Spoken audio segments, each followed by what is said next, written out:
نحمده ونصلي على رسوله الكريم أما بعد فأعوذ بالله من الشيطان الرجيم بسم الله الرحمن الرحيم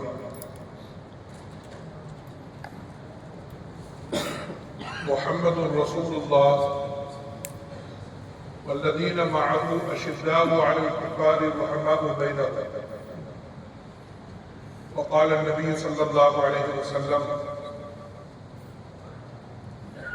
الله صحابي لا تصبوهم أو كما قال النبي صلى الله عليه وسلم.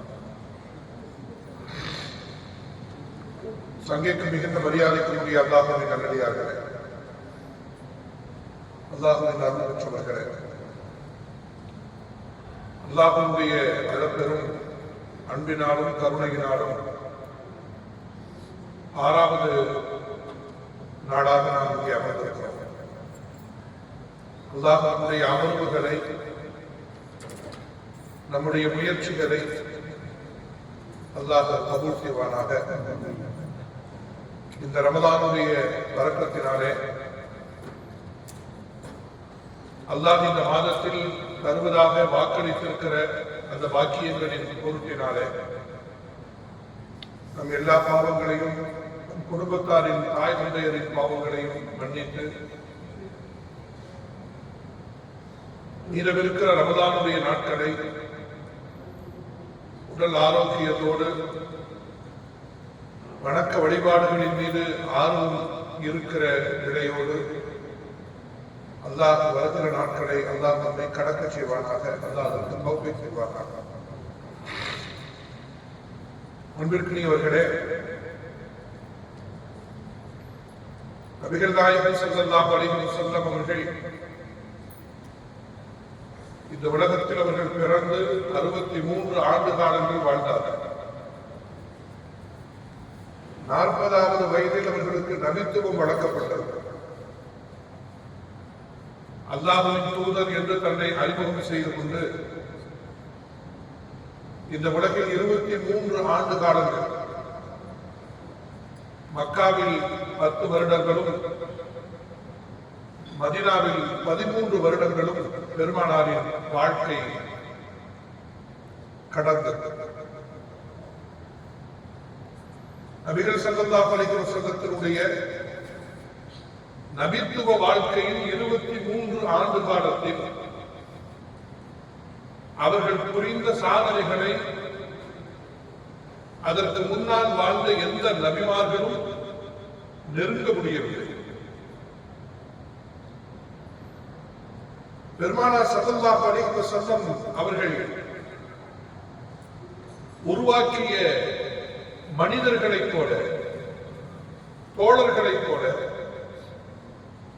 அதற்கு முந்தைய காலகட்டத்தில் வாழ்ந்த எந்த நபிமார்களும் பெருமானாரின் தோழர்களைப் போல அவர்களுக்கு கிடைக்கவில்லை.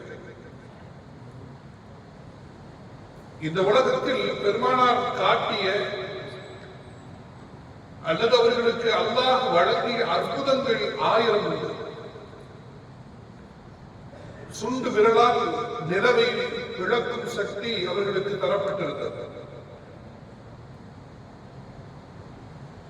ஒரு கவள உணவில் 100 பேருக்கும் மேலாக வயிறு நிறைய சாப்பிடுகிற அந்த அற்புதம் அவர்களால் நிகழ்த்தப்பட்டது.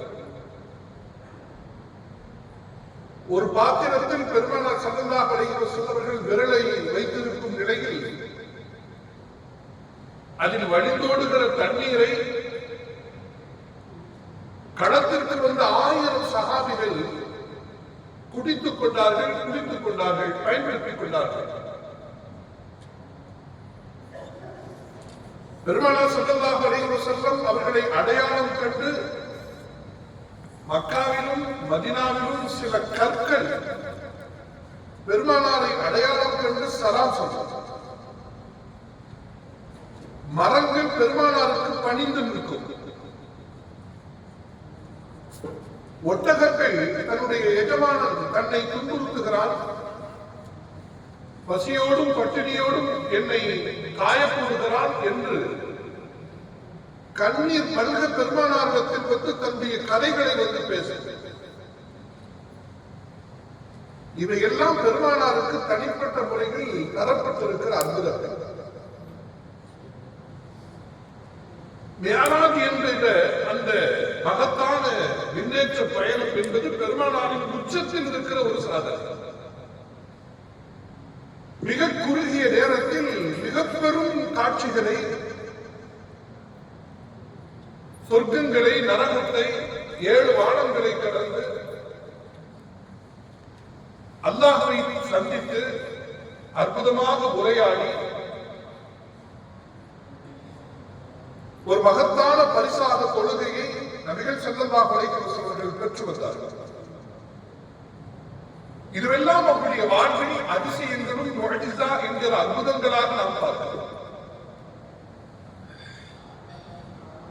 இமாம்கள் சொல்கிறார்கள், பெருமானாருக்கு வழங்கப்பட்ட இது மாதிரியான அற்புதங்களை போலவே பெருமானாரின் தோழர்கள் இருக்கிறார்கள் அல்லவா, நாயகத்தின் தோழர்கள், சஹாபிகள், அவர்களும் ஸல்லல்லாஹு அலைஹி வஸல்லம் தரப்பட்ட அற்புதங்கள். வேறு எந்த நபிக்கும் இவ்வளவு அர்ப்பணிப்பு உணர்வு கொண்ட தோழர்கள் கிடைக்கிறது. இவ்வளவு தியாகங்களை சுமக்கிற மனிதர்கள் எந்த நபிமார்களுக்கும் கிடைக்கிறது. உயிரை துறக்கவா, பொருளை துறக்கவா, உடைமைகளை துறக்கவா, எதற்கும் தயார் மனநிலையில் இருந்த மனித புனிதர்களாக பெருமானாரின் தோழர்கள் இருக்கிறார்கள். அல்லாஹ் சுப்ஹானஹு வ தஆலா திருக்குர்ஆனில் பெருமானார் ஸல்லல்லாஹு அலைஹி வஸல்லம் அவர்களையும் அவர்களின் தோழர்களையும் ஒரு சேர ஒரு இடத்தில் அறிமுகம் செய்கிறார்.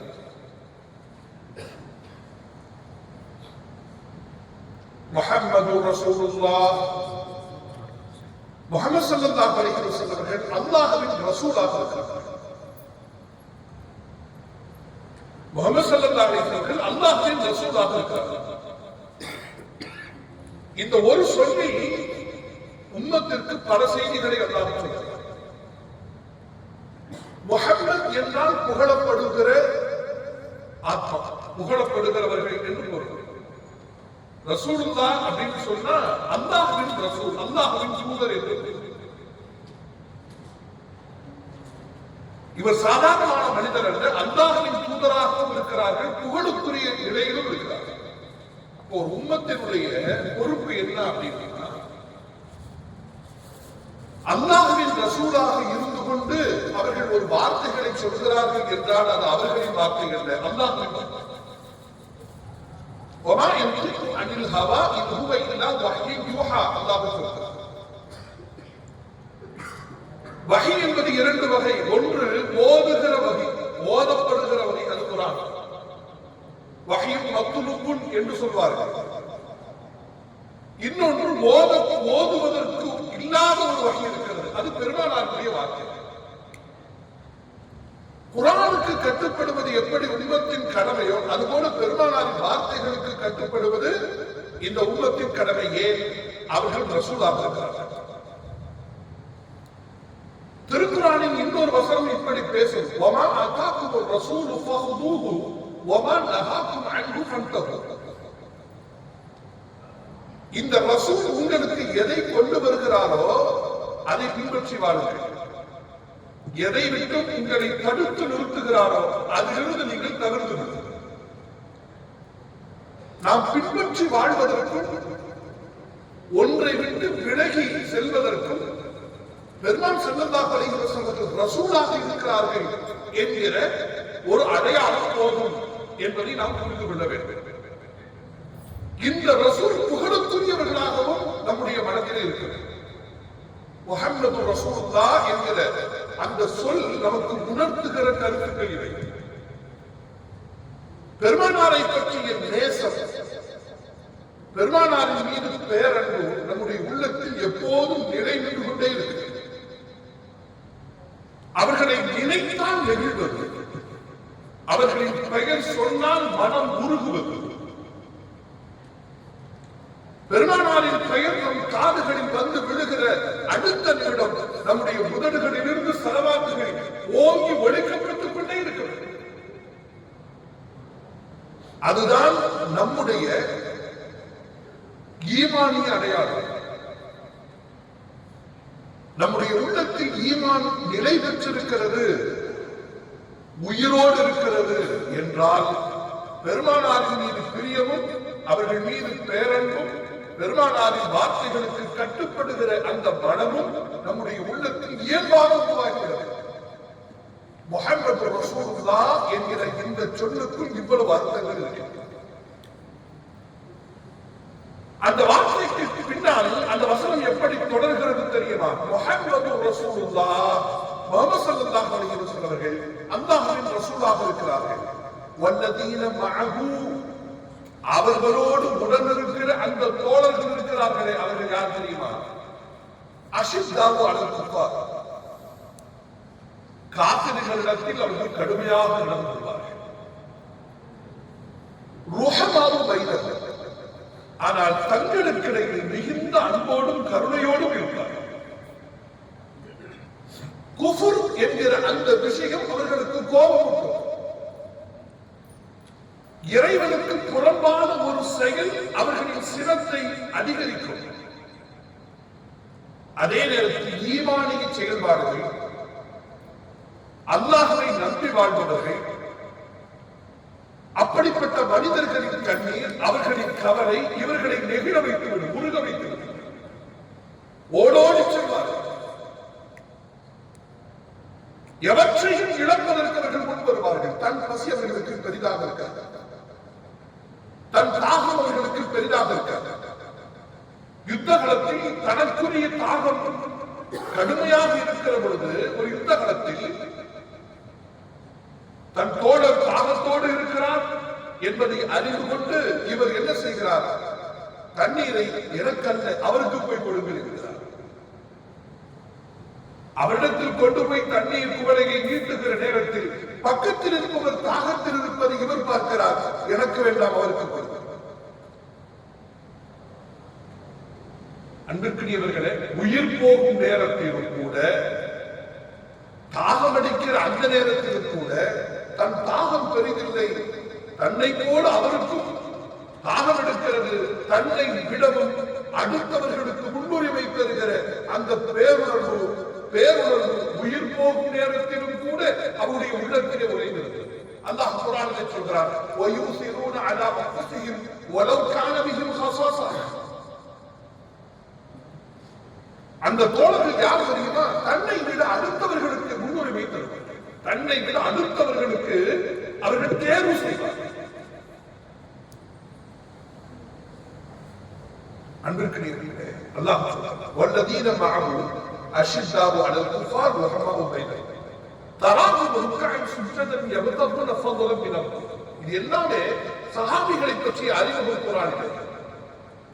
நபியே, அவர்களை நீங்கள் எப்போதும் இப்படித்தான் பார்த்தீர்கள். அல்லாஹ்வுடைய திருப்பொருத்தம் தனக்கு வேண்டும் என்பதற்காக அவர்கள் வணங்குவார்கள், ருகூ செய்வார்கள், சுஜூது செய்வார்கள். ஆனால் அவருடைய உள்ளத்தில் அதற்கான நோக்கம் என்ன இருக்கும் தெரியுமா? அல்லாஹ்வுடைய ரிதா வேண்டும்.